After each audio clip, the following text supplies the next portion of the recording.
Hello everyone, welcome to ईपेव academy. हम water supply engineering में यूनिट थर्ड डिस्कस कर रहे हैं। यूनिट थर्ड हमारी है क्वालिटी ऑफ वाटर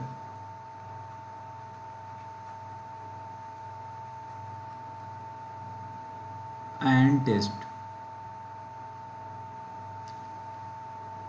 जल की गुणवत्ता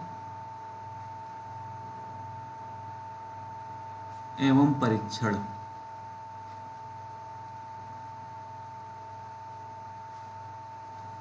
यूनिट थर्ड में हमने डिस्कस किया है पोर्टेबल वाटर क्या होता है, पीने योग्य पानी। उसके बाद क्वालिटी ऑफ पोर्टेबल वाटर के बारे में डिस्कस किया है, क्वालिटी ऑफ पोर्टेबल वाटर।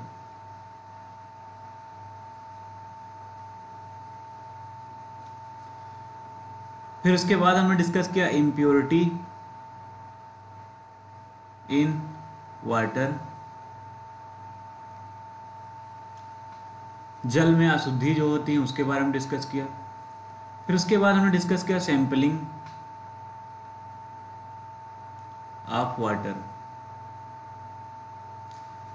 इस वीडियो में हम डिस्कस करेंगे टेस्ट ऑफ वाटर के बारे में,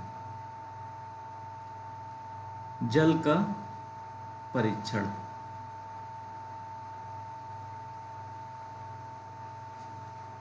हम स्टार्ट करते हैं।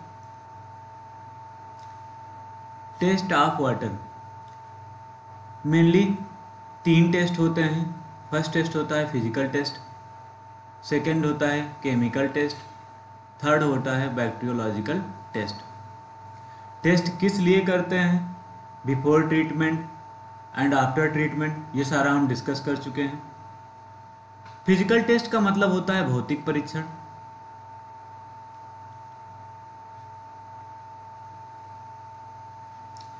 केमिकल टेस्ट का मतलब होता है रासायनिक परीक्षण।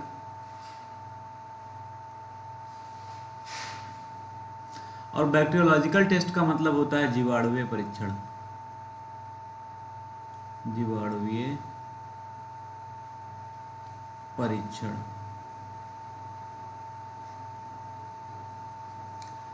फिजिकल टेस्ट में कौन कौन से पैरामीटर्स हम चेक करते हैं मेनली, टेम्परेचर, तापमान,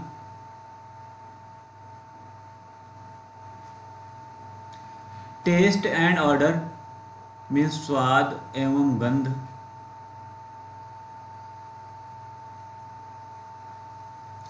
टर्बिडिटी के बारे में देखते हैं, टर्बिडिटी मतलब गंधलापन,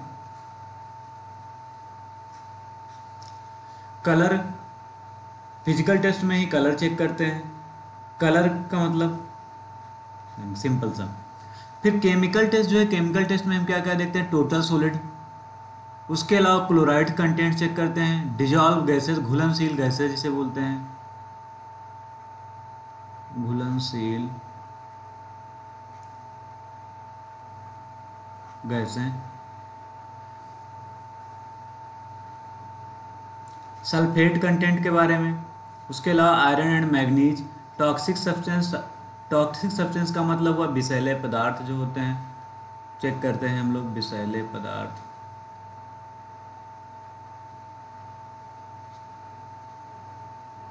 हार्डनेस का मतलब होता है कठोरता, कठोरता भी चेक करते हैं कि वाटर कितना हार्ड है, एज पर रिक्वायरमेंट है या नहीं है, जो पब्लिक हेल्थ डिपार्टमेंट के थ्रू सेट किया गया है फॉर पोर्टेबल वाटर। उसके अलावा एल्कलिनिटी और एसिडिटी के बारे में चेक करते हैं। मीन्स एल्कलिनिटी का मतलब हुआ क्षारता और एसिडिटी का मतलब हुआ अम्लता, क्षारता और अम्लता। पीएच वैल्यू चेक करते हैं केमिकल टेस्ट में।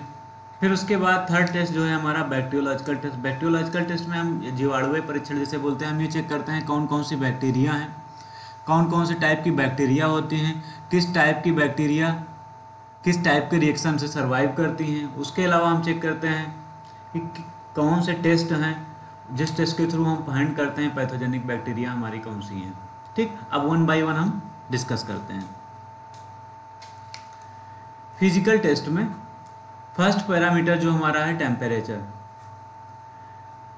जो टेम्परेचर होता है फॉर ड्रिंकिंग वाटर के लिए जो टेम्परेचर होता है पीने के पानी के लिए 4 to 10 डिग्री सेंटीग्रेड होता है, ये डिजायरेबल रेंज होती है।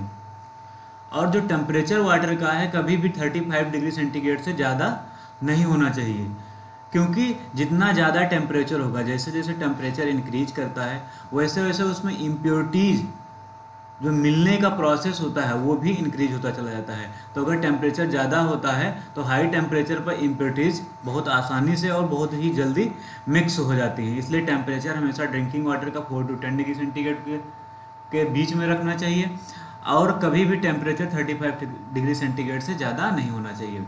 वाटर टेम्परेचर जो मेजर किया जाता है, इसको मेजर करने के लिए टिंटोमीटर नहीं, इसको यहाँ करेक्ट करिएगा, थर्मोमीटर से हम लोग चेक करते हैं।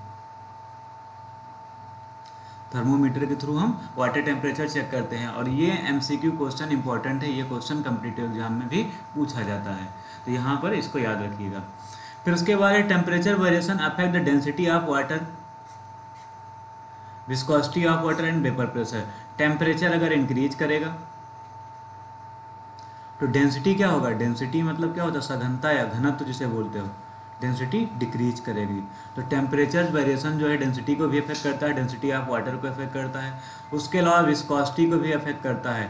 टेम्परेचर इंक्रीज करेगा तो विस्कोसिटी मतलब होता है श्यानता या गाढ़ापन जिसे बोलते हैं, तो विस्कोसिटी हमारा क्या होगी, डिक्रीज होगी अगर टेम्परेचर बढ़ेगा। तो टेम्परेचर, यहाँ से हमें एक चीज़ क्लियर हो रहा है, टेम्परेचर वेरी करेगा तो डेंसिटी ऑफ वाटर वेरी करेगा, उसके अलावा विस्कोसिटी मतलब गाढ़ापन पानी का वेरी करेगा, उसके साथ साथ वेपर प्रेशर जो है वो भी वेरी करेगा। फिर नेक्स्ट फिजिकल पैरामीटर हमारा है टेस्ट एंड ऑर्डर, स्वाद एवं गंध।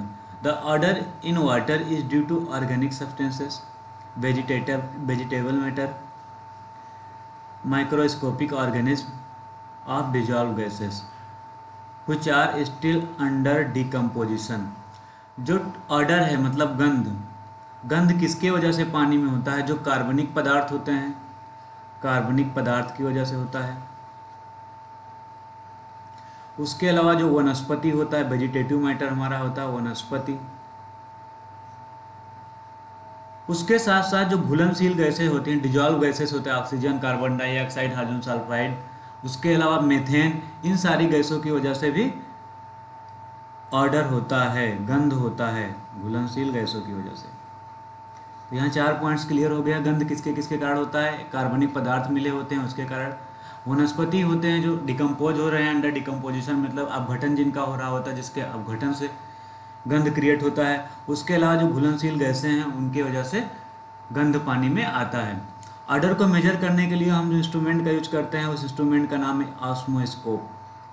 ये बहुत ही इंपॉर्टेंट पॉइंट है, जितना जहाँ जहाँ पर भी इंस्ट्रूमेंट के नेम है इसको हमें याद रखना है। ये एग्जाम पॉइंट ऑफ व्यू जो हमारा बोर्ड एग्जाम है उसके साथ साथ competitive exam point of view से इम्पॉर्टेंट है। तो यहाँ पर हम बताएंगे ऑर्डर मेजर करने के लिए कौन सा इंस्ट्रूमेंट यूज करेंगे, वो होगा हमारा ऑस्मोस्कोप। जो वाटर में टेस्ट होता है मतलब स्वाद जिसे बोलते हो, टेस्ट इन वाटर में रिजल्ट्स फ्रॉम मिनरल सब्सटेंसेस या साल्ट कंटेंट के थ्रू। जो हमारा स्वाद होता है, ठीक, टेस्ट जिसे बोलते हो, वो किसके कारण होता है, एक तो होता है किसके कारण, जो हमारा खनिज पदार्थ होते हैं, खनिज पदार्थ की वजह से। दूसरा साल्ट कंटेंट जिसे बोलते हैं लवण, इनके वजह से टेस्ट होता है, ठीक। तो यहाँ पर सभी को पॉइंट्स क्लियर हो गया। उसके अलावा अगर इसमें आयरन कंपाउंड है, ठीक, लोह पदार्थ, लोह यौगिक कह लो, ठीक, लोह यौगिक की वजह से होता है, कार्बोनेट की वजह से होता है। उसके अलावा सल्फेट कंटेंट जो होता है उसकी वजह से वाटर में स्वाद होता है। टेस्ट एंड ऑर्डर एक्चुअली होते दोनों एक दूसरे पर डिपेंडेंट हैं, दोनों एक दूसरे के पर्याय ही हैं। टेस्ट होगा और ऑर्डर, मतलब अगर मिनरल कंपाउंड्स होगा तो टेस्ट ही कह लो उसको, अगर ज़्यादा अमाउंट्स में हो जाएगा तो वही क्या ऑर्डर हो जाएगा, गंध में कन्वर्ट हो जाता है। तो टेस्ट और ऑर्डर हम कह सकते हैं कि दोनों एक दूसरे के पर्याय हैं। The measurement of odor intensity is made by diluting the sample with odor free water। To the threshold value. Threshold TON का मतलब होता है threshold odour number. Odour intensity measure करने के लिए हम क्या करते हैं, हम सैंपल वाटर का जो सैंपल लेते हैं, कुछ भी अमाउंट का सैंपल ले लिए, सपोज कोई 50 ml का सैंपल ले लिए, उसको हम क्या करते हैं, डाइल्यूट करते हैं। डाइल्यूट करते हैं किसमें, ऑर्डर फ्री वाटर में। डाइल्यूट करने के बाद हम क्या फाइंड करते हैं, थ्रेशोल्ड ऑर्डर नंबर फाइंड करते हैं। और जो थ्रेशोल्ड ऑर्डर नंबर की वैल्यू होती है वो ड्रिंकिंग वाटर के लिए जो पब्लिक सप्लाईज में हम कर रहे हैं वो 1 होनी चाहिए। और ये वैल्यू कभी भी 3 से ज़्यादा नहीं होना चाहिए। 1 रहेगा मोर बेटर, बहुत ही अच्छा। और ये वैल्यू कभी भी 3 से ज़्यादा नहीं होना चाहिए, वैल्यू 3 से एक्सीड नहीं होना चाहिए। मीन्स 1 होना चाहिए और नेवर विल एक्सीड 3, 3 से कभी ज़्यादा नहीं होना चाहिए।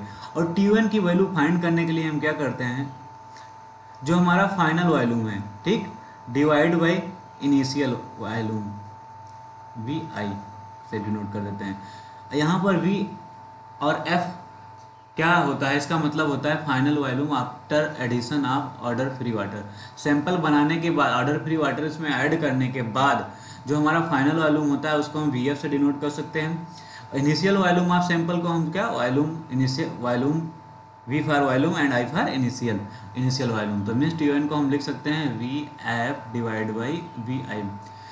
कैसे हम फाइंड करते हैं, इस हम जो है सैंपल को डाइल्यूट करते हैं किसमें, ऑर्डर फ्री वाटर में। और जो डाइल्यूशन रेशियो होता है वो होता है 1:4। सैंपल को डाइल्यूट करने का रेशियो होता है वो होता है 1:4। मीन्स 1 हमारा सैंपल होगा तो हमारा जो फाइनल वॉल्यूम होगा मीन्स उसके 4 टाइम्स लेंगे हम, जिसमें हम डाइल्यूट करेंगे वो कितना होगा, 4 होगा।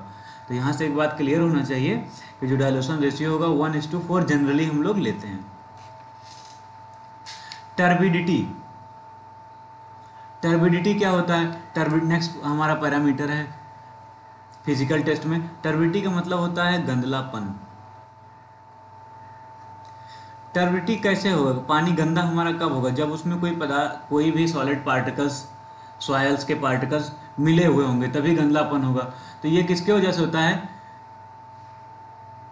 ये क्या है, major of muddiness of water, कि पानी में कितना ज़्यादा गंदलापन है उसी का मेजरमेंट जो होता है वो टर्बिडिटी कहलाता है। तो इसको डिफाइन कैसे करेंगे, it is defined as a measure of muddiness of water. Turbidity किसके कारण काज होती है, ये ड्यू टू सस्पेंडेड सॉलिड, उसके अलावा जो कोलाइडल इम्प्योरिटीज होता है, ठीक, सस्पेंडेड इम्प्योरिटीज और सॉलिड एंड कोलाइडल इम्प्योरिटीज जो होता है उसकी वजह से टर्बिडिटी होता है। मीन्स गंदलापन किसके कारण होता है, एक तो निलंबित अशुद्धियाँ जो होती हैं उनके कारण, निलंबित अशुद्धियाँ, दूसरा किसके कारण होता है, जो हमारी कोलाइडी अशुद्धियाँ होती हैं, कोलाइडी अशुद्धियाँ।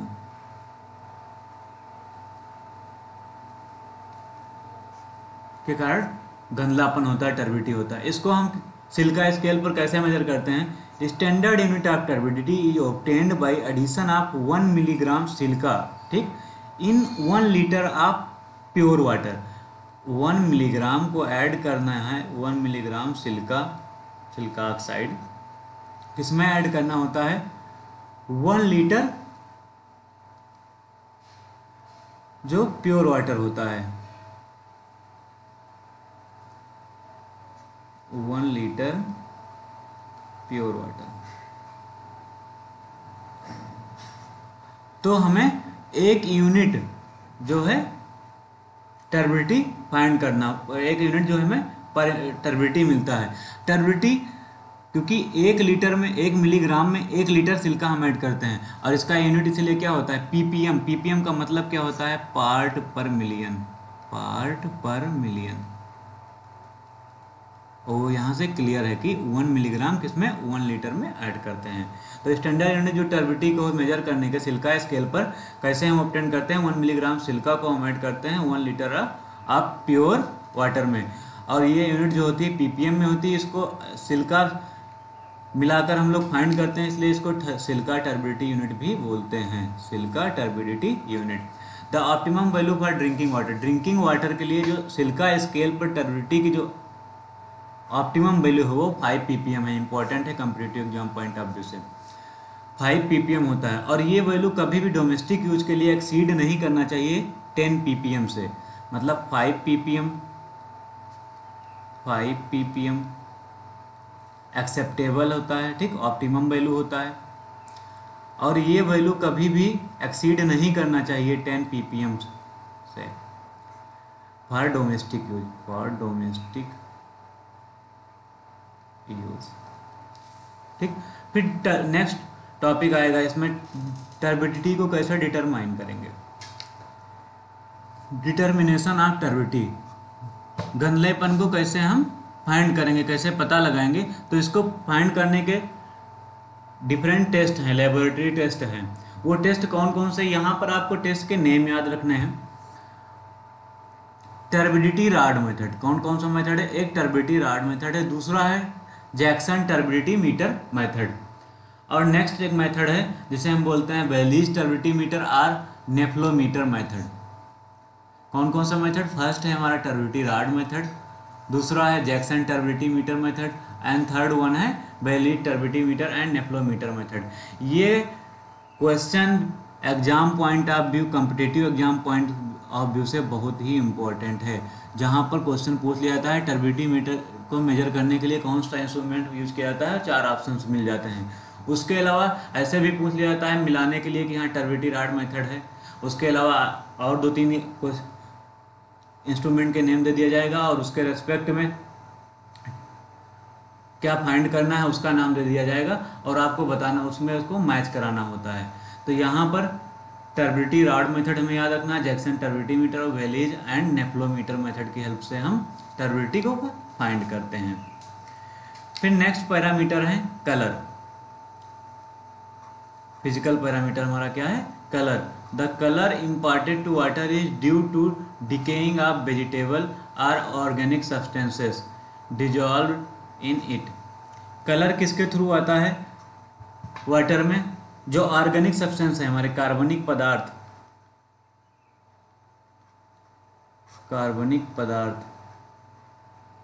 के डीके होने से, डीके का मतलब क्या, अपघटन होने से, उसके वजह से आता है। दूसरा जो हमारे वेजिटेटिव मैटर है, वनस्पति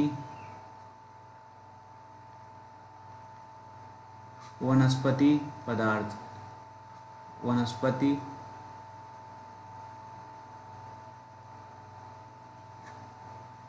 के डिके होने से, जो हमारा वेजिटेटिव मैटर है उसके डिके होने से कलर इम्पार्ट होता है। उसके अलावा जो कार्बनिक पदार्थ हैं जो उसमें घुले हुए होते हैं उनके डिके होने से या डिकम्पोजिशन से कलर वाटर को इम्पार्ट होता है। कलर को मेजर करने के लिए हम किस इंस्ट्रूमेंट का यूज करते हैं, ये मोस्ट इंपॉर्टेंट है। उस इंस्ट्रूमेंट का नेम है टिंटोमीटर। कई बार कम्पिटिटिव एग्जाम में पूछा जा चुका है। कलर को मेजर करने के लिए हम लोग टिंटोमीटर का यूज करते हैं, टिंटोमीटर का। तो मीन्स कलर वाले पैरामीटर में हमें याद रखना है कि किसके थ्रू कलर इम्पार्ट होता है, ड्यू टू ऑर्गेनिक सब्सटेंस, उसके अलावा वेजिटेटिव मैटर के अपघटन से, और ऑर्गेनिक सब्सटेंसेस जो उसमें घुले हुए हैं उसके थ्रू कलर आता है। और इसको मेजर करने के लिए हम लोग जो है टिंटोमीटर का यूज करते हैं। Standard unit of colour is obtained by adding 1 milligram platinum cobalt in 1 litre pure water. 1 milligram platinum cobalt को ऐड करते हैं हम लोग 1 लीटर प्योर वाटर, तो हमें एक स्टैंडर्ड यूनिट ऑब्टेन होती है कलर की। वो स्टैंडर्ड यूनिट जो होती है उस यूनिट को हम लोग बोलते हैं ट्रू कलर यूनिट। जो प्लेटिनम कोबाल्ट स्केल पर हम लोग मेजर करते हैं उसको हम लोग बोलते हैं ट्रू कलर यूनिट। और डोमेस्टिक यूज के लिए जो इंटेंसिटी ऑफ कलर है वो कभी भी 20 ppm से ज़्यादा नहीं होना चाहिए। और ये याद रखना है किस स्केल पर, प्लेटिनम कोबाल्ट स्केल पर। ये क्वेश्चन भी कॉम्पिटिटिव एग्जाम के पॉइंट ऑफ व्यू से इम्पोर्टेंट है।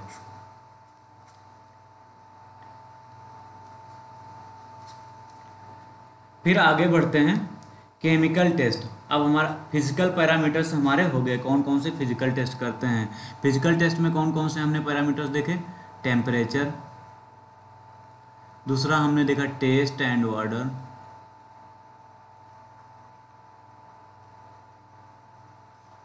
उसके अलावा हमने देखा कलर के बारे में और टर्बिडिटी के बारे में।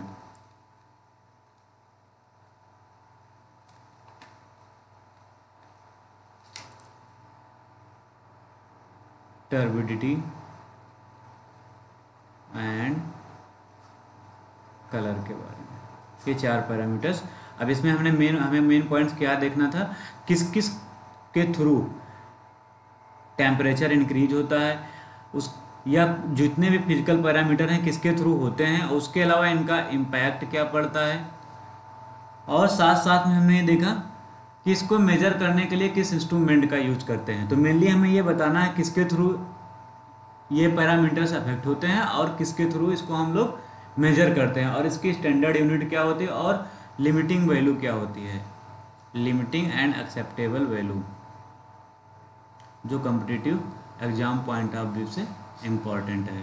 तो ये हमारा हो गया फिजिकल पैरामीटर। केमिकल टेस्ट में मेनली हम कौन कौन से पैरामीटर्स देखेंगे, रासायनिक परीक्षण। फर्स्ट होगा हमारा total solids, the impurities of water in the suspended, colloidal and dissolve form are termed as total solid. Total solid का मतलब क्या होता है, बेसिकली अगर कोई वाटर है तो टोटल सॉलिड होगा, जो ये वाटर है और यहाँ पर इसमें पानी भरा हुआ है। इसमें अगर टोटल सॉलिड की बात की जाए कितना सॉलिड है, तो उसको फाइंड करने के लिए क्या करेंगे, टोटल सॉलिड में हम ऐड करेंगे जितना सस्पेंडेड सॉलिड होगा, सस्पेंडेड सॉलिड जो इसमें सस्पेंशन स्टेज में है, उसके साथ साथ में डिजॉल्व सॉलिड जो इसमें घुला हुआ है, डिजॉल्व सॉलिड, और या कोलाइडल सॉलिड।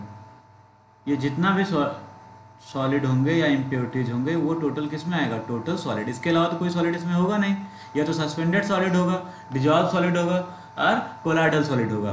तो इसी को ऐड करके हम लिख दे हैं कि टोटल सॉलिड में हमारा क्या क्या आता है, सस्पेंडेड मतलब निलंबित अशुद्धियाँ, और घुलनशील अशुद्धियाँ या कोलाइडी अशुद्धियाँ, ये सारा हमारा टोटल सॉलिड में आएगा।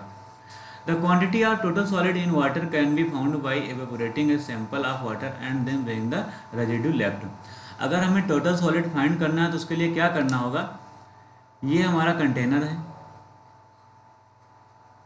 इसमें वाटर भरा हुआ है, इसमें टोटल सॉलिड हमारा कौन कौन सा है, सस्पेंडेड सॉलिड है, कोलाइडल एंड डिजॉल्व सॉलिड, ये सारा टोटल सॉलिड में, स्पेशली डिजॉल्व सॉलिड हमारा, ठीक, जो घुलनशील इसमें है। कोलाइडल में मैक्सिमम बैक्टीरिया वगैरह आ जाते हैं, तो यहाँ पर हम कह सकते हैं जो टोटल सॉलिड होगा हमारा suspended solid and dissolve solid.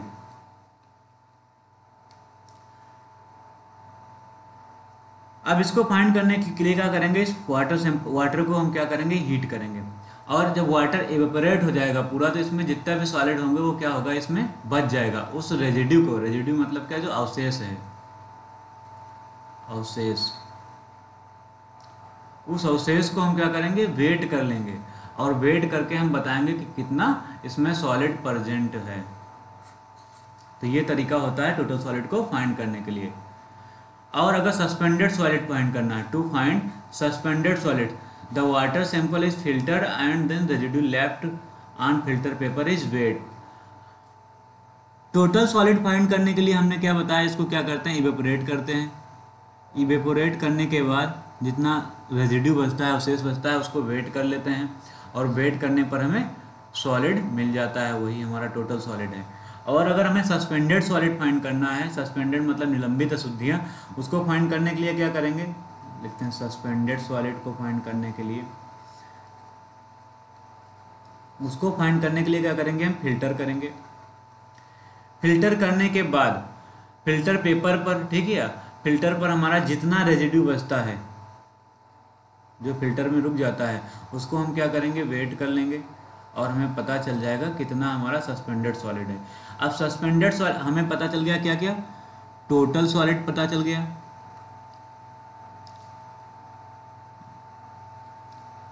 Total solid पता चल गया, टोटल सॉलिड।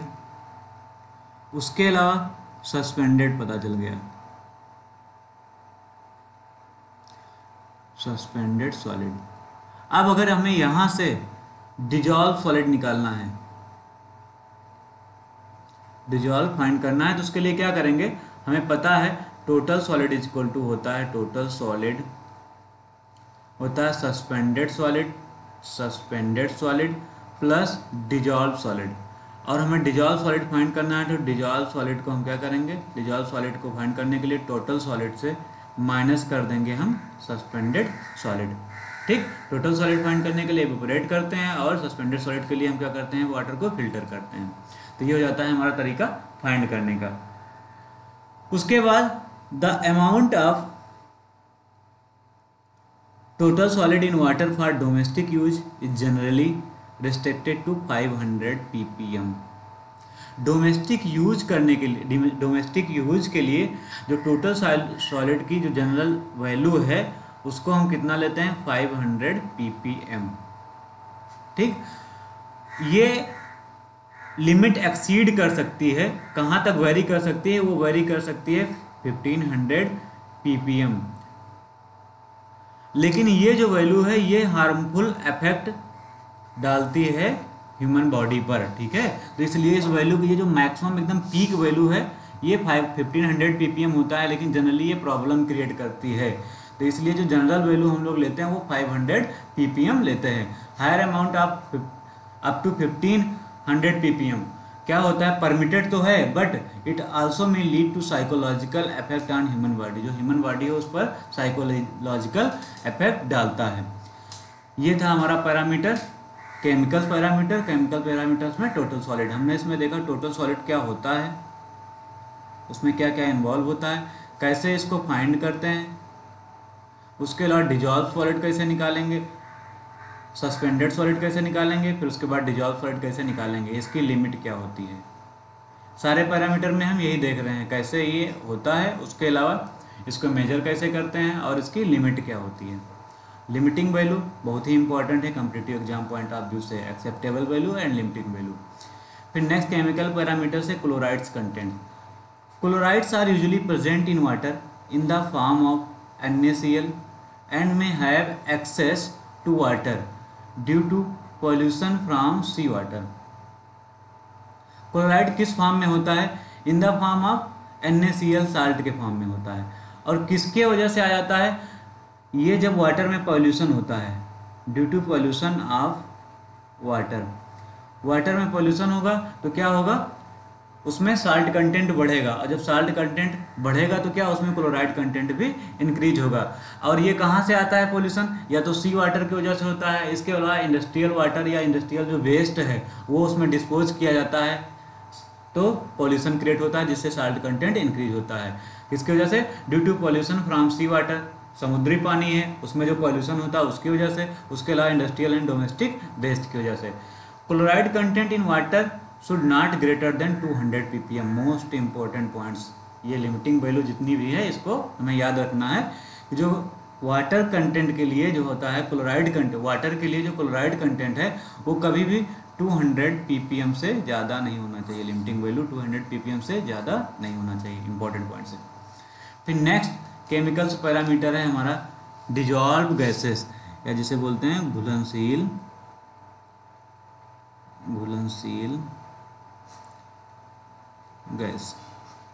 गैसें। कौन कौन सी घुलनशील गैसेस हैं पानी में, वो है हमारा ऑक्सीजन, कार्बन डाइऑक्साइड,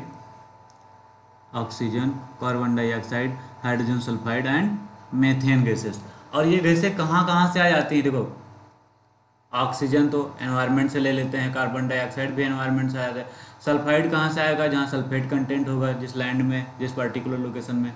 मेथेन, ये सारी गैसें डिजॉल्व गैसेस की कैटेगरी में आता है। वन बाय वन सभी को देख लेते हैं। ऑक्सीजन कहाँ से आएगा, एनवायरनमेंट से आएगा, तो मीन्स जो सरफेस वाटर होगा, surface water contains large amount of dissolve oxygen because they absorb it from atmosphere. Atmosphere में ऑक्सीजन सफिशिएंट अमाउंट में होता है, तो जो सरफेस वाटर होता है वो क्या एनवायरनमेंट के डायरेक्ट कांटेक्ट में होता है, इसलिए जो सरफेस वाटर होता है वो ऑक्सीजन कंटेंट ज़्यादा कंटेन कर रखता है। उसके अलावा dissolve oxygen keeps water fresh. Oxygen की जो प्रेजेंट होता है, हम लोग को पता है ऑक्सीजन की जो प्रेजेंट होती है, प्रेजेंस होता है, वो वाटर को फ्रेश बनाता है, साफ बनाता है। But more amount of oxygen, अगर ज़्यादा अमाउंट है, ठीक है ना, अगर अमाउंट ज़्यादा है ऑक्सीजन का तो क्या होगा, अगर इसका अमाउंट इंक्रीज हो रहा है तो क्या होगा, कोरोजन होगा, जंग लगना स्टार्ट हो जाता है।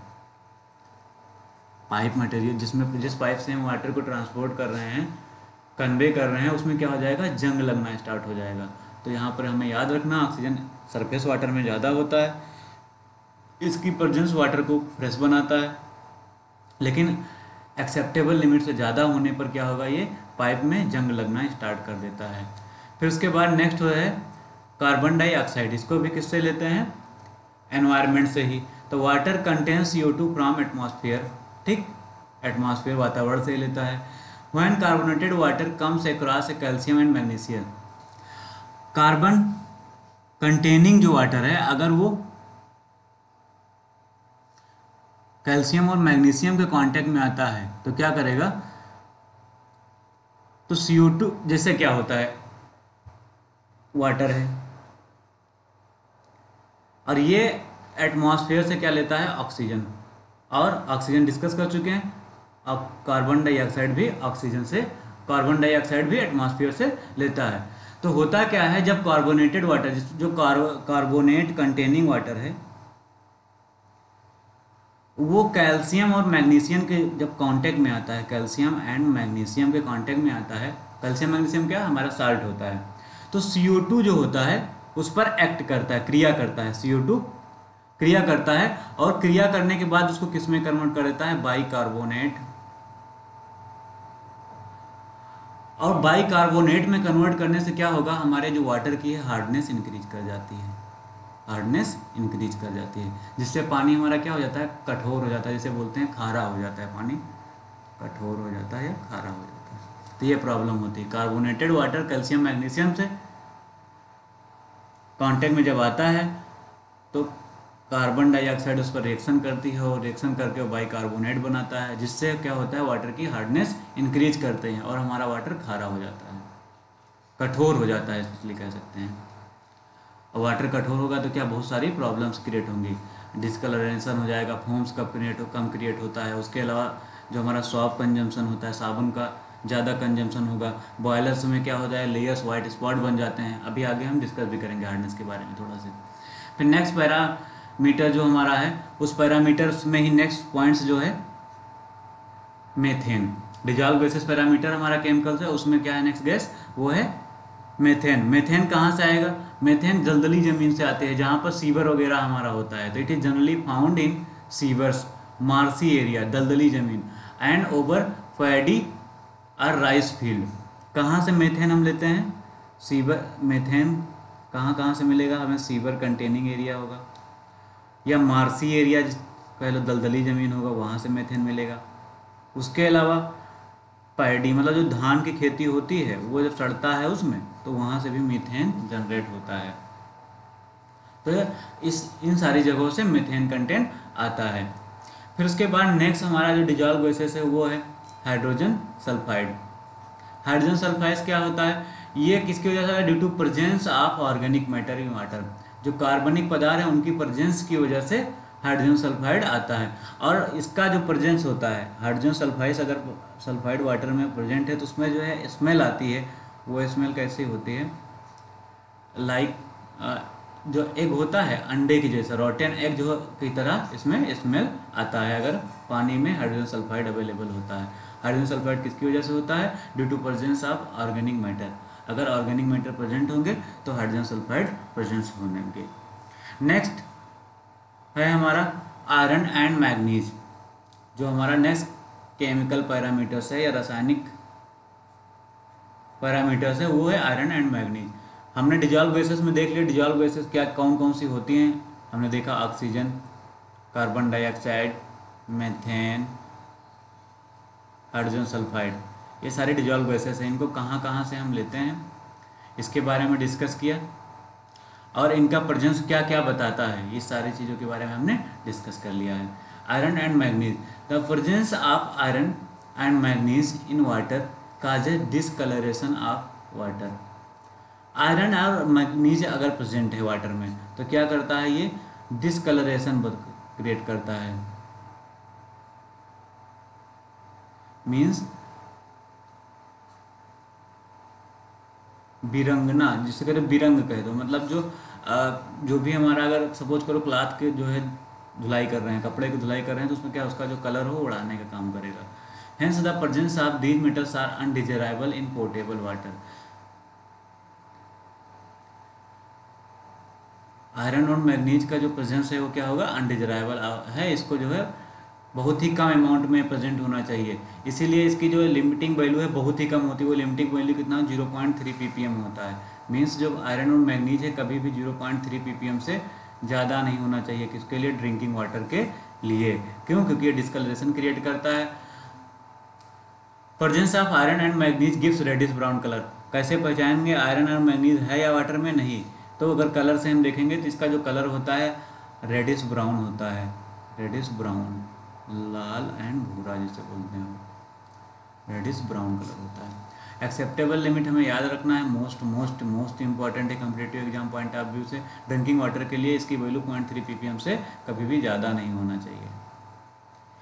सल्फेट, सल्फेट कहाँ से आता है देखते हैं। नेक्स्ट हमारा जो पैरामीटर्स है सल्फेट, व्हेन केमिकल पैरामीटर्स में water run on the land containing sulphate then sulphate mixes in water and make water unportable. Sulphate जब कहाँ से आएगा, जब हमारा वाटर किसी ऐसे सरफेस से रन करे जहाँ पर सल्फेट एग्जिस्ट कर रहा है, सल्फेट कंटेंट है। वो कौन सा एरिया होगा, वाटर लॉक्ड एरिया है, वहाँ पर भी सल्फेट कंटेंट होता है। या कोई फील्ड एरिया है जहाँ पर फर्टिलाइजर्स वगैरह यूज किया गया, वहाँ पर सल्फेट कंटेंट ज़्यादा हो जाता है, तो वहाँ से भी अगर वाटर पास करता है तो सल्फेट कंटेंट वाटर में इंक्रीज करता है और ये वाटर को अनपोर्टेबल बना लेता है। ड्रिंकिंग वाटर के लिए जो इसकी एक्सेप्टेबल लिमिट है वो 200 ppm है, इसको याद रखना है। यही अभी किसका, क्लोराइड कंटेंट का भी था 200 ppm। ये मोस्ट इंपॉर्टेंट, जो लिमिटिंग वैल्यू और एक्सेप्टेबल वैल्यू जितनी भी है सारी फिक्स वैल्यू एग्जाम में आते हैं, competitive exam point of view से बहुत ही इंपॉर्टेंट है, जिसको याद रखना। सल्फेट का वैल्यू 200 ppm। फिर नेक्स्ट है टॉक्सिक सब्सटेंसेस केमिकल पैरामीटर्स में। नेक्स्ट है टॉक्सिक सब्सटेंस। टॉक्सिक सब्सटेंस का मतलब विषैले पदार्थ। Effluent of some industries contains toxic substances such as arsenic. अब एफ्लुएंट का मतलब क्या होता है, एफ्लुएंट का मतलब हुआ, सपोज करो ये हमारी कोई इंडस्ट्री है और यहाँ वाटर एंटर किया गया, अब प्रोसेसिंग के लिए डिफरेंट पर्पज़ के लिए वाटर को यूज किया गया। वाटर यूज करने के बाद जो वेस्ट वाटर निकलता है बाहर इंडस्ट्री से, उसी वाटर को हम क्या बोलते हैं, एफ्लुएंट बोलते हैं। इसमें कौन कौन से टॉक्सिक सब्सटेंस अवेलेबल रहते हैं, वो टॉक्सिक सब्सटेंस अवेलेबल होते हैं, आर्सेनिक अवेलेबल होता है, साइनाइड होता है, लेड, सीसा, ये सारे टॉक्सिक सब्सटेंस अवेलेबल होते हैं। और इसकी लिमिट जब ये इनकी मात्रा, वैसे ये बहुत ही हार्मफुल होती है, इनकी लिमिटिंग वैल्यू बहुत ही कम होती है, और जैसे ये लिमिटिंग वैल्यू क्रॉस करते हैं ये बहुत ही हार्मफुल हो जाते हैं, यहाँ तक कि जो ह्यूमन लाइफ के लिए जानलेवा भी होते हैं टॉक्सिक सब्सटेंसेस। तो ये एक लिमिटिंग वैल्यू से ज़्यादा नहीं होना चाहिए, ये हार्मफुल होता है। लिमिटिंग वैल्यू इनकी बहुत ही कम होती है, ठीक। फिर उसके बाद नेक्स्ट है पैरामीटर्स, जो है केमिकल्स पैरामीटर है वो हार्डनेस इन वाटर, कठोरता, जल की कठोरता। जल में कठोरता दो टाइप की होता है, कौन कौन सी हार्डनेस होती है, एक होती है टेम्पोरेरी हार्डनेस और दूसरा होता है परमानेंट। टेम्पोरेरी और परमानेंट दो हार्डनेस होता है। और टेम्पोरेरी हार्डनेस किसको बोलते हैं, परमानेंट किसको बोलते हैं। टेम्पोरेरी का मतलब क्या होगा, अस्थाई कठोरता, और परमानेंट का मतलब क्या होता है, अस्थाई कठोरता।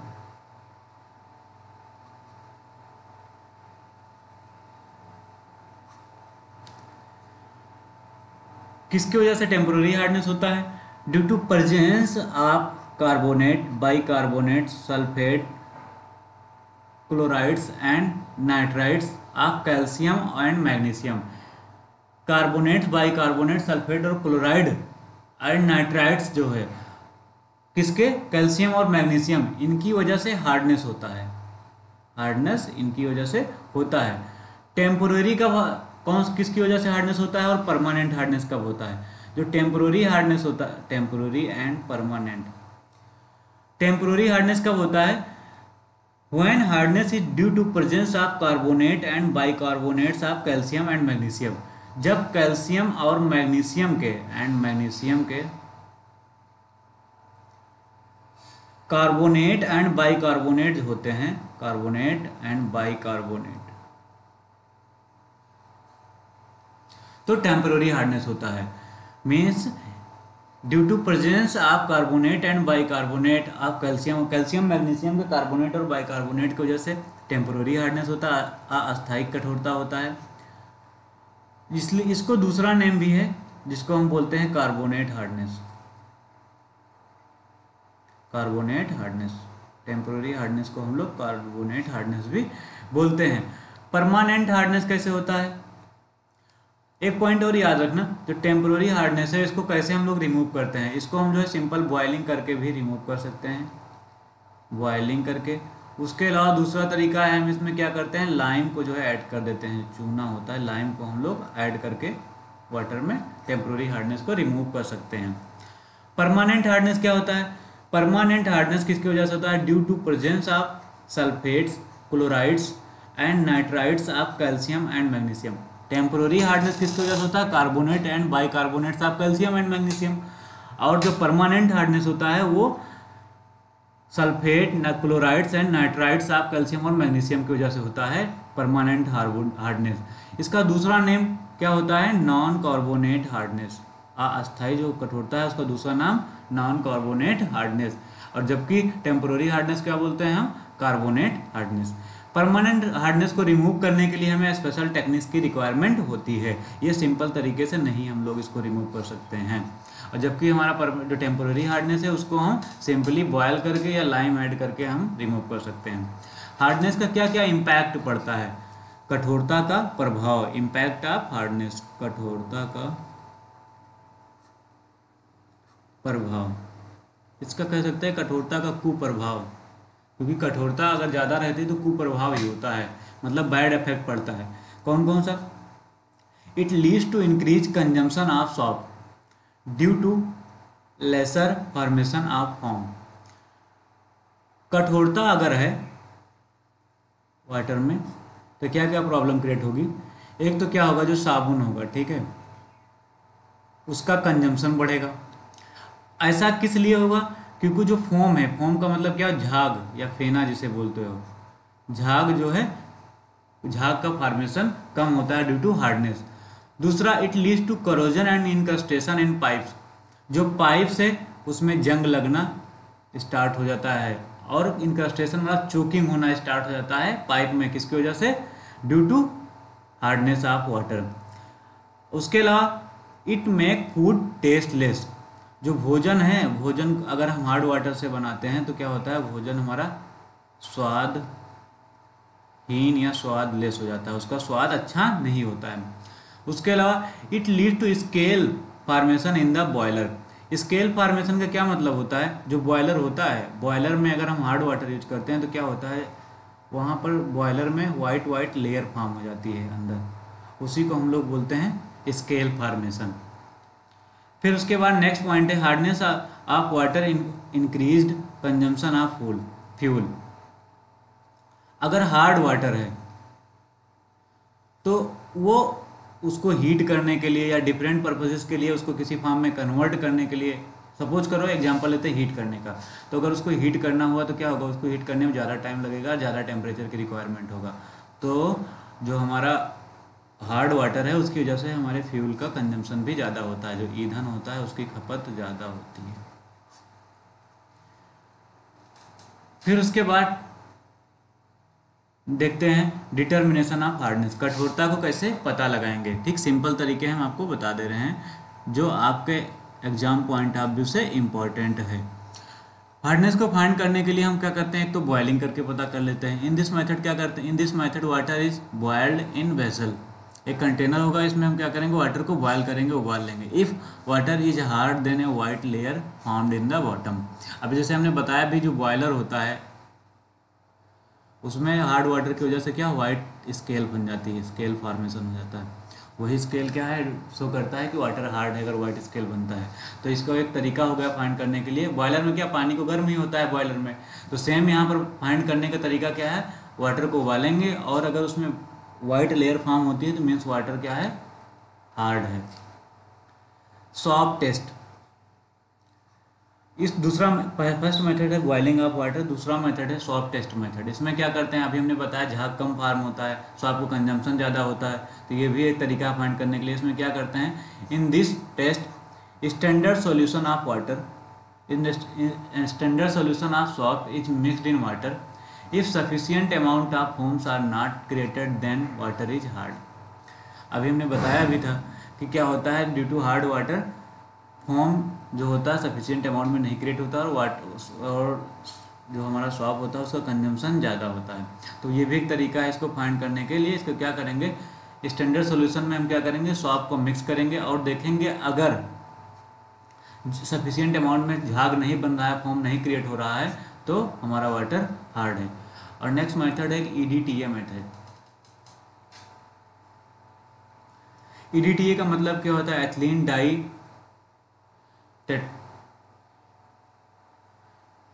टेट्रा एसिड लिख देते हैं, ethylene di tetra acetic acid. ठीक, ये होता है EDTA का full form, ethylene di tetra acetic acid. It is also called versenate method, इस मेथड को वर्सेनेट मेथड भी हम बोलते हैं। In this method water is filtered from EDTA salt solution, इसमें वाटर को EDTA साल्ट सॉल्यूशन से फिल्टर करते हैं, छानते हैं। And hardness of water is read by EBTE indicator, इसमें क्या करते हैं, EDTA साल्ट सॉल्यूशन से ethylene di tetra acetic acid से वाटर को हम क्या करेंगे, फिल्टर करेंगे। फिल्टर करने के बाद एक स्टैंडर्ड इंडिकेटर जिसको हम बोलते हैं EBTE इंडिकेटर, और वहाँ से हम रेड कर लेंगे कि कितनी हार्डनेस है, वो डायरेक्ट वैल्यू हमें बता देता है। EBT को हम क्या बोलते हैं, फुल फॉर्म में एरियोक्रोम ब्लैक टी बोला जाता है। उसके थ्रू हम बताएंगे हार्डनेस कितना है, डायरेक्टली वो वैल्यू वहाँ पर बता देता है। Due to titration EDTA salt solution colour changes from red to blue, जब टाइट्रेशन करते हैं, ठीक, टाइट्रेशन के कारण क्या होता है, EDTA साल्ट सॉल्यूशन में क्या होता है, जो कलर चेंज होता है रेड से ब्लू में कन्वर्ट हो जाता है, रेड से ब्लू में कन्वर्ट हो जाता है। आई होप सभी को समझ में आया होगा। अब इसमें इंपॉर्टेंट पॉइंट याद रखना है, डोमेस्टिक यूज के लिए हार्डनेस की वैल्यू कितना होना चाहिए, 200 ppm से ज़्यादा नहीं होना चाहिए, यही एक्सेप्टेबल वैल्यू है। कितना, 200 ppm, ये computer exam point of view से मोस्ट इंपॉर्टेंट पॉइंट्स है। यही वैल्यू किसका, सल्फेट का भी था, उसके अलावा क्लोराइड्स का भी था। Hardness of water is measured in ppm और मिलीग्राम पर लीटर, ठीक है। 1 degree hardness is obtained when, हाँ ये पॉइंट्स याद रखना, when 14.25 milligram of calcium chloride mixed in pure water. अगर पूछे कि 1 डिग्री हार्डनेस इक्वल टू क्या होता है एग्जाम में, 1 डिग्री हार्डनेस, तो हम बताएंगे 1 degree hardness equal to 14.25 milligram calcium chloride, calcium carbonate CaCO3 per litre of pure water, वो होगा किसके, 1 डिग्री हार्डनेस के इक्वल होगा। फिर आगे हम देखते हैं अल्कलिनिटी और एसिडिटी। नेक्स्ट हमारा जो केमिकल पैरामीटर है अल्कलिनिटी एंड एसिडिटी, अम्लता एवं क्षारता। एसिडिटी का मतलब अम्लता और इसका मतलब क्षारता, अल्कलिनिटी का मतलब क्षारता। Due to presence of minerals salt, खनिज लवण, water becomes alkaline, it imparts bitter taste to water. Bitter का मतलब क्या, तीखा, कड़वा जिसे बोल लो, ये कड़वा। ये किसके, अल्कलिनिटी एसिडिटी किसकी वजह से होता है, एसिडिटी किसकी वजह से होता है, खनिज लवण के कारण होता है, खनिज लवण। इसकी वजह से जो वाटर होता है क्या होता है, कड़वा हो जाता है या तीखा हो जाता है, ये पहचानने का तरीका है। और क्या रीजन है, due to decomposition of vegetative matter, free carbon dioxide, minerals, acids water becomes acidic in nature. Alkalinity acidity of water are measured on pH scale. Alkalinity मतलब क्षारता, एसिडिटी मतलब अम्लता किस पर मेजर करते हैं हम लोग? पीएच स्केल पर मेजर करते हैं। पीएच स्केल पर मेजर करते हैं तो यहाँ इंपॉर्टेंट पॉइंट है, पीएच होता क्या है? पीएच वैल्यू क्या होता है? पीएच वैल्यू इक्वल टू होता है minus log H plus ion. H plus ion का जो नेगेटिव लॉगरिथमिक होता है, लॉगरिथम होता है, वही पीएच वैल्यू होता है। या इसको हम ऐसे भी लिख सकते हैं 1 divide by log H plus, ये होता है हमारा पीएच वैल्यू। डेफिनेशन भी देख लेते हैं पीएच वैल्यू। ये एक पैरामीटर्स भी है हमारा chemicals. It is the scale to measure alkalinity और एसिडिटी ऑफ वाटर। इसके थ्रू हम क्या अल्कलिनिटी और एसिडिटी को मेजर करते हैं और इसको डिफाइन करते हैं negative logarithm of hydrogen ion concentration, या इसी को हम आगे लिख सकते हैं 1 divide by log H plus ion concentration. PH की वैल्यू जो वेरी करती है 0 to 14 के बीच में वैल्यू करती है। ये पीएच स्केल है, सपोज करो यहाँ वैल्यू 0 है, यहाँ 14 है, बीच में मिड पॉइंट होगा, यहाँ पर वैल्यू 7 होगा। जो 0 से 7 के बीच का वैल्यू होगा वो एसिडिटी शो करेगा, और 7 से 14 के बीच की जो वैल्यू होगी वो क्या? अल्कलिनिटी शो करेगा, क्षारता। मतलब 0 से 7 के बीच की वैल्यू अम्लता बताएगा। मतलब जितना कम वैल्यू होगा 1 2 3 4 उतना ही ज़्यादा क्या होगा? एसिडिटी होगा। जैसे जैसे वैल्यू बढ़ेगी वैसे वैसे एसिडिटी कम होती चली जाएगी। फिर उसके बाद क्षारता 7 से जब इंक्रीज करेगा तो क्या? क्षारता शो करेगा, हमारा वाटर क्षारीय है बताएगा। तो हमें याद रखना है इसकी वैल्यू 0 to 14 के बीच में वेरी करती है, और जब 0 to 7 के बीच की वैल्यू होती है एसिडिक वाटर होता है, 7 to 14 के बीच में अल्कलाइन या बेसिक वाटर जिसे बोलते हैं होता है। और अगर पीएच की वैल्यू 7 है तो उसको हम बोलेंगे न्यूट्रल वाटर, या जिसे बोलते हैं प्योर वाटर। पर ड्रिंकिंग वाटर के लिए, हाँ मोस्ट इंपॉर्टेंट पॉइंट कई जगह कॉम्पिटिटिव एग्जाम में पूछा गया है, जो ड्रिंकिंग वाटर है उसके लिए, ड्रिंकिंग वाटर के लिए जो पीएच की वैल्यू है कितना होना चाहिए? 7 to 8.5 के बीच में होना चाहिए। कितना? 7 to 8.5 के बीच में होना चाहिए। पीएच को डिटरमाइन करने के लिए कभी कभी मेथड से पूछ लिया जाता है कॉम्पिटिटिव एग्जाम में, तो हमें याद रखना किस किस मेथड से फाइंड करते हैं। पीएच को डिटरमाइन करते हैं हम लोग इलेक्ट्रोमेट्रिक मेथड से, एक तो दूसरा होता है कैलोरीमेट्रिक मेथड। पीएच को डिटरमाइन करने के लिए इलेक्ट्रोमेट्रिक मेथड, दूसरा कैलोरीमेट्रिक मेथड, ये दो मेथड्स हैं। फिर नेक्स्ट हमारा पैरामीटर्स, अभी सारे पैरामीटर्स कंप्लीट हो गए हैं। कौन से पैरामीटर? केमिकल टेस्ट के सारे पैरामीटर हो गए। अब हम देखेंगे बैक्टीरियोलॉजिकल टेस्ट। बैक्टीरियोलॉजिकल टेस्ट का मतलब क्या होता है? जीवाणुए परीक्षण। इसमें को किस लिए करते हैं specially bacteriological test? Bacteriological test का करने का मेन पर्पज होता है ये फाइंड करने के लिए इसमें कितनी बैक्टीरिया हैं, उसके अलावा टाइप्स, कौन से टाइप्स की बैक्टीरिया हैं, इनकी प्रेजेंस से कौन से डिजीजेज होते हैं, कैसे इनको डिटरमाइन करते हैं, उनका टेस्ट करके हम फाइंड कर लेते हैं। इसीलिए हम लोग क्या करते हैं? बैक्टीरियोलॉजिकल टेस्ट करते हैं। देखते हैं बैक्टीरियोलॉजिकल टेस्ट होता क्या है और बैक्टीरिया कितने टाइप्स के होते हैं। एक बार हम लोग रीड करते हैं। A water sample contains different types of organics कुछ में भी बायोडिग्रेडेबल एंड नॉन बायोडिग्रेडेबल। यहाँ पर समझना होगा बायोडिग्रेडेबल का मतलब क्या होता है एंड नॉन बायोडिग्रेडेबल का मतलब क्या होता है। जो बायोडिग्रेडेबल ऑर्गेनिक होते हैं वो क्या होता है? वो डिकम्पोज हो जाते हैं। किसके through? By micro organism.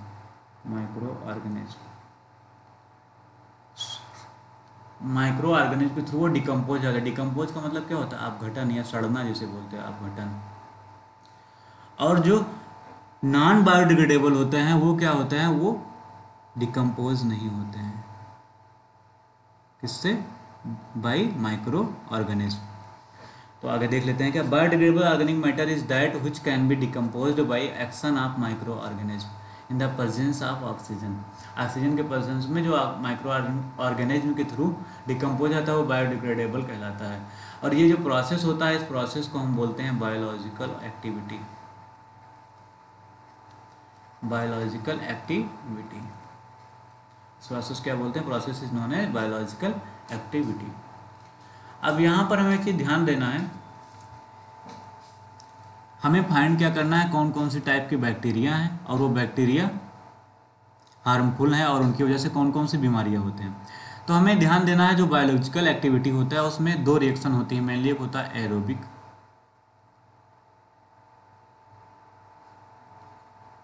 Aerobic and दूसरा होता है नॉन एरोबिक।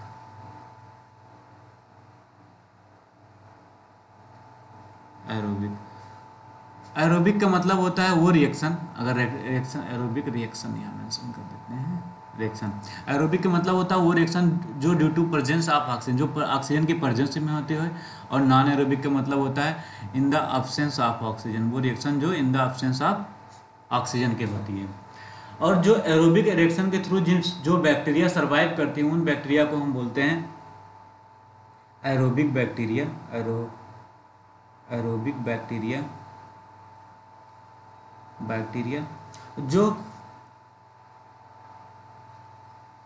एनएरोबिक रिएक्शन होती हैं, नॉन एरोबिक नहीं, इसको हम लिख सकते हैं एनएरोबिक रिएक्शन, एनएरोबिक उसके थ्रू जो बैक्टीरिया सर्वाइव करते हैं उसको हम बोलते हैं एनएरोबिक बैक्टीरिया, ये मेनली बैक्टीरिया है। उसके अलावा बैक्टीरिया दो टाइप के मेनली होते हैं, एक होता है पैथोजेनिक एंड दूसरा होता है नॉन पैथोजेनिक। पैथोजेनिक का मतलब डिजीज काजिंग बैक्टीरिया जो हार्मफुल होता है, और दूसरा होता है नॉन पैथोजेनिक जिसके थ्रू डिजीज नहीं पैदा होती तो ये हार्मफुल नहीं होता है। तो ये मेनली बैक्टीरिया होती हैं। एक बार हम लोग देख लेते हैं एरोबिक रिएक्शन और एनारोबिक रिएक्शन क्या, जैसे अभी हमने बताया reaction which takes place in the presence of oxygen, जो ऑक्सीजन की प्रेजेंस में होता है उसे एरोबिक रिएक्शन कहते हैं। और जो एरोबिक रिएक्शन के थ्रू सर्वाइव करते हैं बैक्टीरिया उनको हम बोलते हैं एरोबिक बैक्टीरिया बोलते हैं, हम बता चुके हैं। The bacteria who survive in the presence of oxygen is called aerobic bacteria. फिर दूसरा एनारोबिक रिएक्शन क्या होता है और एनारोबिक बैक्टीरिया क्या होता है। The reaction which takes place in the absence of oxygen is called anaerobic reaction, और जो एनारोबिक रिएक्शन में बैक्टीरिया सर्वाइव करते हैं उन्हें बोलते हैं anaerobic bacteria. Means those bacteria which survive in the absence of oxygen is called anaerobic bacteria. और एक बैक्टीरिया होता है फैकल्टेटिव बैक्टीरिया। कौन सी बैक्टीरिया होती है, फैकल्टेटिव बैक्टीरिया। बैक्टीरिया मतलब जीवाणु और बाकी नेम आपको यही याद रखना है, एनारोबिक क्या होता है, एरोबिक क्या होता है। Those bacteria which can survive in the presence and absence of oxygen is called facultative bacteria. जो ऑक्सीजन की प्रेजेंस और एब्सेंस दोनों में सर्वाइव करते हैं उन्हें हम बोलते हैं फैकल्टेटिव बैक्टीरिया। हमने क्या क्या देखा है यहाँ पर, एरोबिक, दूसरा देखा एनारोबिक, ठीक। एरोबिक का मतलब ऑक्सीजन यहाँ पर प्रेजेंट होगा, एनारोबिक का मतलब ऑक्सीजन प्रेजेंट नहीं होगा।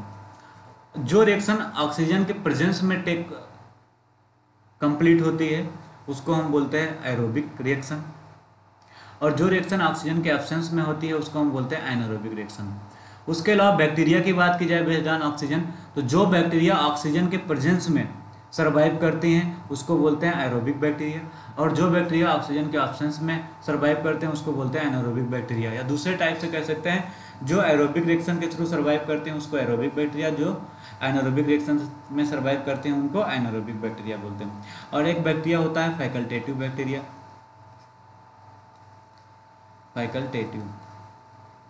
फैकल्टेटिव बैक्टीरिया क्या होता है, वो बैक्टीरिया जो इन द एब्सेंस मतलब O2 प्रेजेंट है तब भी, और उसके अलावा O2 नहीं प्रेजेंट है तब भी सर्वाइव करता है, उसको हम बोलते हैं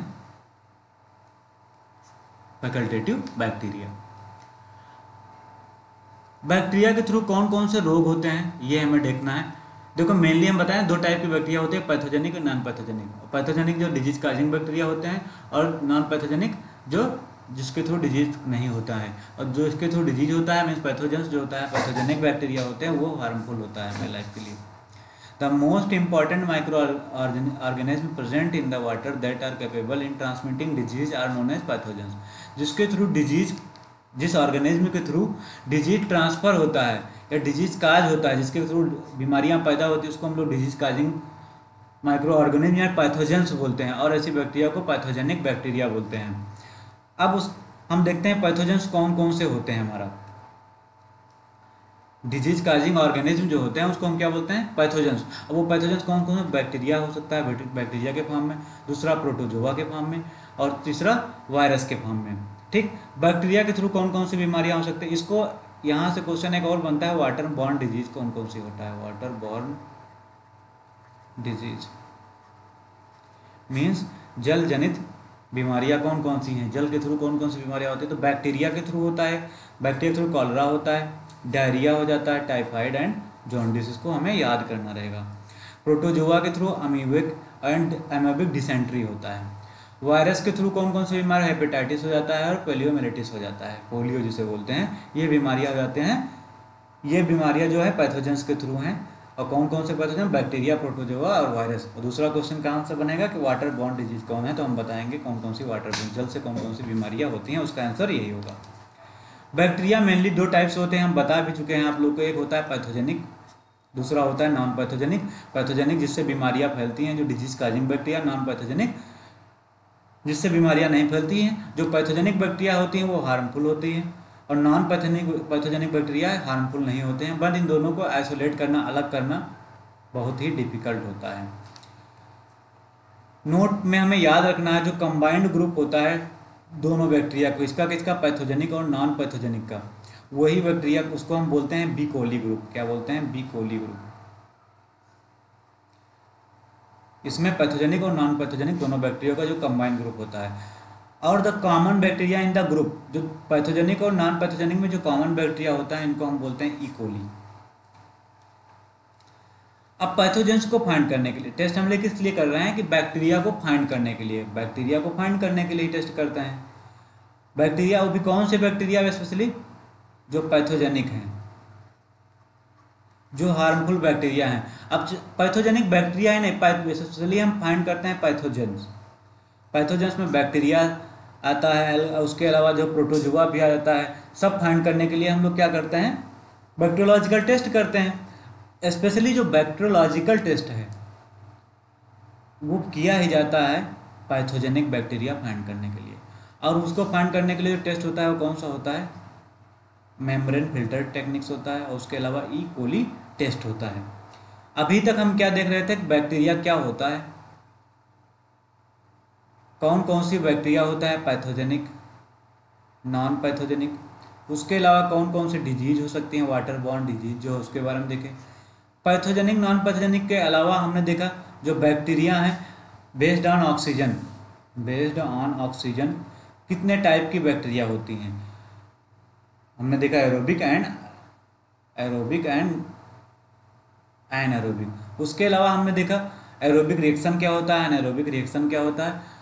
एरोबिक रिएक्शन से जो बैक्टीरिया सर्वाइव करते हैं उसको एरोबिक बैक्टीरिया, जो एनारोबिक के थ्रू होते हैं उसको एनारोबिक बैक्टीरिया। एरोबिक रिएक्शन क्या होता है, जो इन द प्रेजेंस ऑफ ऑक्सीजन होता है, एनारोबिक जो इन द एब्सेंस ऑफ ऑक्सीजन होता है। ये तो था इंट्रोडक्शन ऑफ बैक्टीरिया। अब उसको फाइंड करने के लिए कौन कौन से टेस्ट करते हैं वो हम डिस्कस करते हैं। फर्स्ट होगा मेम्ब्रेन फिल्टर टेक्निक। मेम्ब्रेन का मतलब क्या, झिल्ली, फिल्टर का मतलब फिल्टर ही होता है, टेक्निक्स का मतलब तकनीक। झिल्ली फिल्टरन तकनीक, इसमें क्या करते हैं, इट गिव्स, ये जो है डायरेक्ट, ये है मेथड जो है ज़्यादातर यूज़ किया जाता है क्योंकि इसका रिजल्ट बहुत जल्दी आ जाता है। इसको हम ज़्यादा यूज करते हैं क्योंकि इसका रिजल्ट जल्दी आ जाता है और ये डायरेक्ट वैल्यू हमें बताता है। वैल्यू जो होता है वो डायरेक्ट बताता है।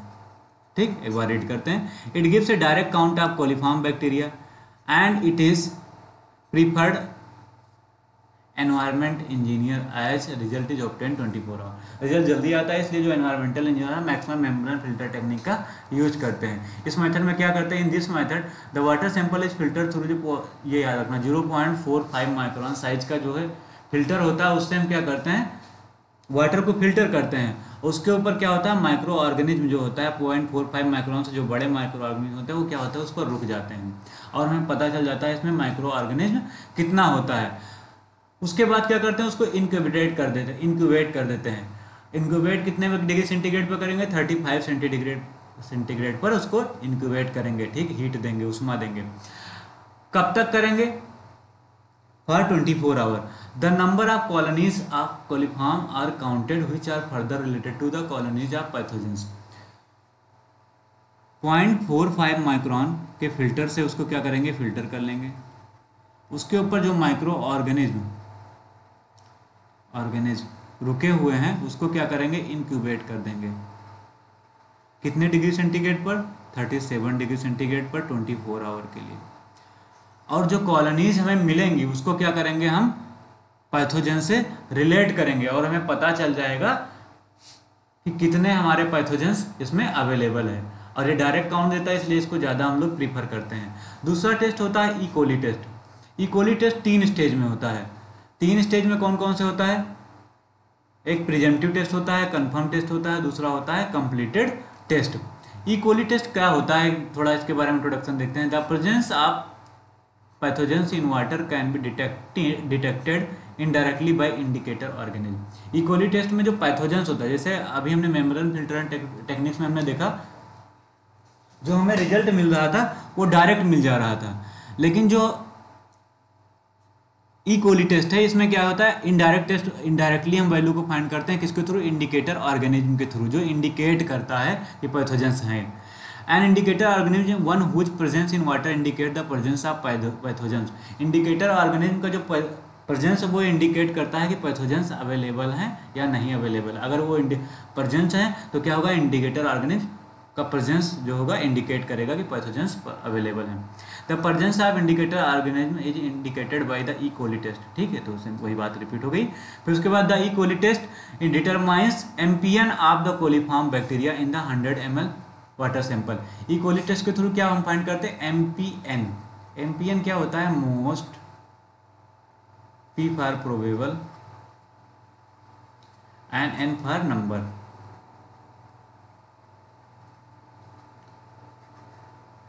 एमपीएन का मतलब होता है मोस्ट प्रोबेबल नंबर, और ये किससे डायरेक्टली रिलेटेड होता है, डेंसनेस से रिलेटेड होता है। किसके डेंसनेस से, डेंसनेस ऑफ बैक्टीरिया। जितना ज़्यादा एमपीएन होगा इसका मतलब होगा उसमें बैक्टीरिया उतना ज़्यादा अवेलेबल है। तो मोस्ट प्रोबेबल नंबर शो करता है डेंसनेस ऑफ बैक्टीरिया। 3 टेस्ट में इसको कैरी करते हैं, presumptive and confirmed and completed test. Presumptive test में क्या होता है, in this test a definite amount of diluted water sample is incubated in a standard fermentation tube। fermentation का मतलब होता है किण्वन। In standard fermentation tube containing lactose broth, याद रखना क्या, लैक्टोस ब्रोथ फॉर 24 आवर और 48 hour at 37 degree centigrade. Diluted water sample हम लेते हैं डिफिनेट अमाउंट में, उसको क्या करेंगे, एक फर्मेंटेशन ट्यूब में। और कैसा फर्मेंटेशन ट्यूब, जिसमें लैक्टोस ब्रोथ कंटेन कर रहा हो, जो जिसमें लैक्टोस ब्रोथ हो, उसको 24 से 48 आवर जो है, 48 आवर 37 डिग्री सेंटीग्रेड पर इंक्यूबेट करेंगे। अब उसके बाद हम देखेंगे उसमें जो हमारा फर्मेंटेशन ट्यूब है उसमें किसी टाइप का गैस का इवोल्यूशन होता है कि नहीं, गैस निकलती है कि नहीं निकलती है। गैस, अगर गैस निकलती है तो इसका मतलब हमारा जो टेस्ट है वो पॉजिटिव है, और टेस्ट पॉजिटिव का मतलब क्या होगा, इसमें बैक्टीरिया अवेलेबल है। और अगर गैस नहीं निकलती है तो नेगेटिव टेस्ट आएगा, नेगेटिव का मतलब बैक्टीरिया नहीं अवेलेबल है। तो ये होता है हमारा प्रिजम्पटिव टेस्ट। इसमें सैंपल को लेकर एक फर्मेंटेशन ट्यूब में 37 डिग्री सेंटीग्रेड पर इंक्यूबेट करेंगे। उसके बाद देखेंगे अगर हीट एवोल्यूशन होता है 24 आवर में, if there is evolution of gas in 24 hour it means the test is positive. Positive का मतलब बैक्टीरिया प्रेजेंट है। And absence of gas in 24 hour indicate that the test is negative and water is safe. और अगर negative है तो means test जो हमारा है नेगेटिव है, तो इसका मतलब बैक्टीरिया नहीं अवेलेबल है और वाटर हमारा सेफ है, फ्री फ्रॉम बी कोली, उसमें बी कोली नहीं अवेलेबल है। अब देखो अगर नेगेटिव आ जा रहा है तो सेफ वाटर है, ठीक, आगे कुछ करने की जरूरत नहीं है।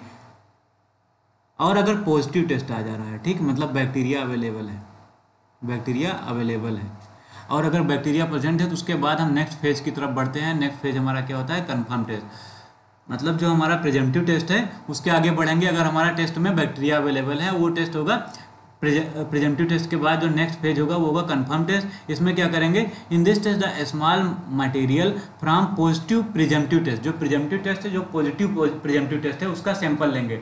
वो क्या करेंगे, presumptive test is transfer to the second fermentation tube containing brilliant green lactose bile as a liquid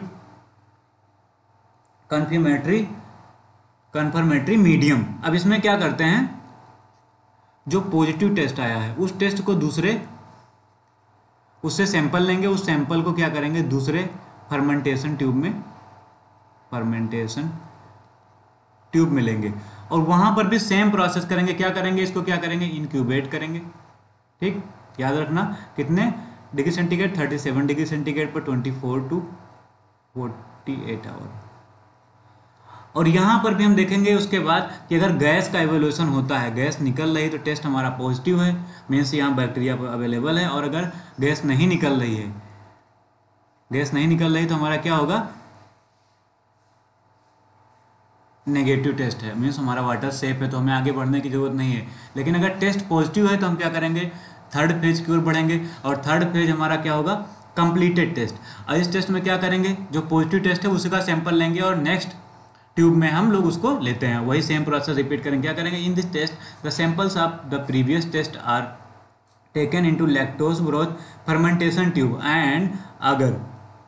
and both tube are incubated at 37 degree centigrade for 24 to 28 hour. If gas is seen after this result, then it is indicate the positive result. So this types of water is unsafe for drinking. Same process. अगर हमारा प्रिजेंटिव test positive आया तो हम किसके लिए, next test के लिए बढ़ेंगे, प्रिजेंटिव पॉजिटिव आया तो नेक्स्ट टेस्ट की ओर बढ़ेंगे, वो होगा हमारा कंफर्म। और कंफर्म में भी पॉजिटिव आ रहा है तो हम किसकी ओर बढ़ेंगे, कंप्लीटेड टेस्ट में। और इसमें भी एक हम क्या करेंगे, फर्मेंटेशन ट्यूब में जो पॉजिटिव सैंपल है इसको लेंगे और उसको हम क्या करेंगे 37 डिग्री सेंटीग्रेड पर इंक्यूबेट करेंगे। इंक्यूबेट करने के बाद फिर देखेंगे गैस का इवोल्यूशन अगर हो रहा है तो पॉजिटिव, अदरवाइज हमारा टेस्ट सैंपल है। और कंप्लीट टेस्ट तभी करेंगे जब हमारा प्रिजम्पटिव टेस्ट और कंफर्म टेस्ट, कंप्लीटेड टेस्ट के पहले क्या है, प्रिजम्पटिव, कंफर्म टेस्ट। तो कंफर्म टेस्ट का जब सैंपल पॉजिटिव होगा तभी कंप्लीटेड टेस्ट की ओर बढ़ेंगे, अदरवाइज जहां पर सेफ मिल जाएगा वहीं पर हम छोड़ देते हैं टेस्ट करना, फिर आगे नहीं बढ़ते हैं। तो ये था हमारा बैक्टीरियोलॉजिकल टेस्ट। एमपीएन पर 100 ml हम काउंट करते हैं, तो एमपीएन पर 100 ml काउंट करने का फार्मूला क्या होता है, नंबर ऑफ पॉजिटिव ट्यूब, जितने ट्यूब्स हैं उसमें कितने जो है टोटल ट्यूब पॉजिटिव आए हैं उसका काउंट, उसको हम रखेंगे, डिवाइड बाई रूट में हम रखेंगे millilitre of sample in negative tube. जो नेगेटिव ट्यूब हमारे टोटल है उसका कितना सैंपल है उसको यूनिट किस में होगी, मिलीलीटर में लेंगे।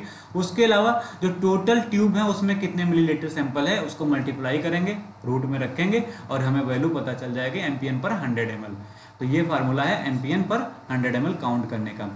फिर उसके अलावा next important point, most important point जो अभी हमने पढ़ा है, उसके अलावा जो फिक्स वैल्यूज हैं वो हमें याद रखना है। स्टैंडर्ड फॉर पोर्टेबल वाटर, ये इंडिया के लिए है, Indian standard for portable water. क्या होना चाहिए, टेस्ट ऑन ऑर्डर जो है वो क्या होना चाहिए, अनऑब्जेक्शनेबल होना चाहिए, टेस्ट और ऑर्डर होना ही नहीं चाहिए। ठीक, उसके अलावा जो कलर है, कलर की वैल्यू जो है कभी भी किस पर, प्लेटिनम कोबाल्ट स्केल पर 25 ppm से ज़्यादा नहीं होना चाहिए और 5 ppm एक्सेप्टेबल वैल्यू होती है। ये जितनी भी वैल्यू फिक्स हैं बहुत ही इंपॉर्टेंट है competitive exam point of view से। टर्बिडिटी मतलब क्या, गंधलापन हम डिस्कस कर चुके हैं, वो एक्सेप्टेबल जो वैल्यू है 2.5 ppm। और कभी भी जो है सिल्का स्केल पर की बात कर रहे हैं, सिल्का स्केल पर 10 ppm से ज़्यादा वैल्यू नहीं होना चाहिए। टेम्परेचर 4 to 10 डिग्री सेंटीग्रेड होना चाहिए, ड्रिंकिंग वाटर के लिए है सारी वैल्यू। उसके अलावा टोटल सॉलिड 500 to 1500 मिलीग्राम पर लीटर होना चाहिए। हाँ, ये किसके लिए, ड्रिंकिंग वाटर या पोर्टेबल वाटर, ड्रिंकिंग वाटर के लिए। पीएच वैल्यू ड्रिंकिंग वाटर के लिए या पोर्टेबल वाटर के लिए कितना वेरी करता है हम बता चुके, 7 to 8.5। हार्डनेस 200 मिलीग्राम पर लीटर एक्सेप्टेबल वैल्यू है। क्लोराइड कंटेंट 200 मिलीग्राम पर लीटर, सल्फेट 200 मिलीग्राम पर लीटर, ये तीनों सेम है, इसको हमें याद करने में आसानी हो जाएगी। फ्लोराइड्स, ठीक, फ्लोराइड्स क्या होता है, क्लोराइड की जो वैल्यू होता है, ये हमें याद रखना, फिक्स वैल्यू 1.5 मिलीग्राम पर लीटर होना है, इससे ज़्यादा वैल्यू नहीं होना है। और जो मैक्सिमम वैल्यू है 1.5 मिलीग्राम पर लीटर है, और जो वेरी करने की वैल्यू 1 से 1.55 के बीच में है तो सही है, और ये वैल्यू कभी भी 1.5 से ज़्यादा नहीं होना चाहिए। फिर उसके बाद ferrous and manganese, iron and manganese कितना 0.15 मिलीग्राम पर लीटर एक्सेप्टेबल है, ठीक है। जैसे अभी हमने बताया कभी भी ये वैल्यू 0.3 मिलीग्राम पर लीटर से ज़्यादा नहीं होना चाहिए। एक्सेप्टेबल वैल्यू 0.1 अभी हमने जैसे जब पढ़ लेते हैं आयरन और मैग्नीज, तो उसमें हमने बताया था 0.3 मिलीग्राम पर लीटर से कभी ज़्यादा नहीं होना चाहिए। बट जो पोर्टेबल वाटर है, पोर्टेबल वाटर के लिए जो एक्सेप्टेबल वैल्यू है वो 0.15 मिलीग्राम पर लीटर है, मतलब इससे ज़्यादा वैल्यू नहीं होना चाहिए। मैग्नीशियम 150 मिलीग्राम पर लीटर एक्सेप्टेबल है, इससे ज़्यादा नहीं होना चाहिए। उसके अलावा आर्सेनिक की वैल्यू, आर्सेनिक बहुत ही हार्मफुल है, मतलब बहुत ही, ये टॉक्सिक सब्सटेंस होता है, तो इसकी अमाउंट बहुत ही कम जो है एक्सेप्टेबल होता है, वो वैल्यू कितना 0.05 मिलीग्राम पर लीटर होता है। लेड मतलब सीसा, ये कितना 0.1 मिलीग्राम पर लीटर एक्सेप्टेबल है। उसके अलावा कॉपर की वैल्यू कितना 0.05 ppm मिलीग्राम पर लीटर एक्सेप्टेबल है। जिंक की वैल्यू 5 मिलीग्राम पर लीटर एक्सेप्टेबल है। तो ये फिक्स वैल्यू है जो याद रखना है, exam points of view, competitive exam point of view से बहुत ही इंपॉर्टेंट वैल्यू है। ये था हमारा यूनिट 3। आई होप सभी को समझ में आया होगा। हमने यूनिट 3 आज डिस्कस किया। यूनिट 3 में आज के वीडियो में हमने डिस्कस किया टेस्ट ऑफ वाटर। तो हमने 3 टेस्ट डिस्कस किए, फिजिकल, दूसरा chemical, first and second, and third bacteriological test. इसके डिफरेंट पैरामीटर्स, इनकी लिमिटिंग वैल्यू के बारे में डिस्कस किया, एक्सेप्टेबल वैल्यू के बारे में हमने डिस्कस किया। अब हमारा यूनिट 3 यहीं पर कंप्लीट होता है। आई होप सभी को समझ में आया होगा। जो हमारे चैनल पर नए हैं, हमारे चैनल को सब्सक्राइब करें। आपको वीडियो अच्छा लगे तो ज़रूर लाइक करें। Thank you very much for watching the video.